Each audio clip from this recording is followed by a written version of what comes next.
Aprel ayının 2-dən 3-nə keçən gecə Zərdab rayonunda baş vermiş avtomobil qəzası bir ailənin dağılmasına səbəb olub. Belə ki, baş vermiş dəhşətli qəzada 21-i 11-ci ay 1994-cü il təvəllüdlü Səidə Ağalar qızı dünyasını dəyişib. Onun həyat yoldaşı Kamilov Eldar isə qəza zamanı xəsarət alıb. Səidə Ağalar qızının baldızı Eyvazova Gülayın sözlərinə görə qəzadan sonra hadisə yerinə Zərdab və Ağzəbədinin təcili tibbi yardım maşınları gəlib. Zərdab təcili tibbi yardımı zərər çəkənləri xəstəxanaya aparmaqdan imtina etsə də, Ağzəbədidən gələn təcili yardım xidməti xəsarət alanları xəstəxanaya aparıb.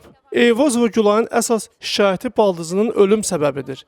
Eyvazova Gülayın iddiasına görə baş vermiş qəzada Kamilov Eldarın səhlənkarlığı və laqeydliyi var.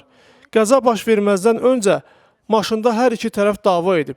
Demək, ayın 2-dən 3-nə keçən gecə Zərdab rayon Məlikşimov, aprel ayının 2-dən 3-nə keçən gecə Zərdab rayon Məlikşimov kənd sakini Eyvazlı Səidə Ağalar qızı 21-11-1994-cü il təvəllüdlü idi. Ailəli idi. Ağzəbədi rayon sakini Əliyev Namiq Etibaroğlu ilə ailə qurmuşdu.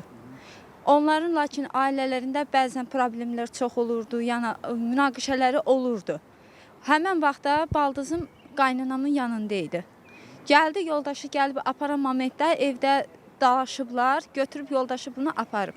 Aparandan bir yarım saat sonra bizə məlumat gəldi ki, bunlar avtoqəzaya düşüblər. Avtoqəzaya düşən momentdə də baldızım həyatını itirmişdi.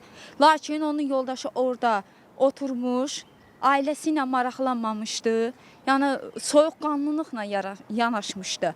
Sürücü də orada məlumatda deyir ki, gözümə işıq düşmüşdü. Video görüntü məlumatında da başqa bir məlumat verir ki, qabaqdan maşın gəldi, sonra yox. Böyrdən arxadan maşın çıxdı, məni vurdu, saldı. Yəni bilmirəm nə rəng maşını idi, nə cür maşını idi. Yəni bizim də şikayətimiz ondan ibarətdir ki, dövlət orqanlarına məlumat vermişik. Lakin bizə heç bir nəticə cavab gəlmir. Yəni bizim də ortada cavan balamız gedib. 2 dənə də körpə balası qalıb. Kanal 13 məsələ ilə bağlı qarşı tərəfin mövqeyini də işıqlandırmağa hazırdır.